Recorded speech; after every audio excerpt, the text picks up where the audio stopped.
मलाई लाग्छ नरोकिएको भए अझ ठुलो क्षति हुन्थ्यो।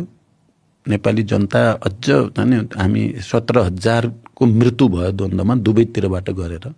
बढी त राज्य पक्षबाटै मारिएका छन्, तर पनि चाहिँ 17,000 वरिपरि मानिसहरूको ज्यान गयो। मलाई चाहिँ जहाँसम्म लाग्छ यदि नरोकिएको भए त्यो संख्या बढ्दै गएर 50,000 हुन सक्थ्यो।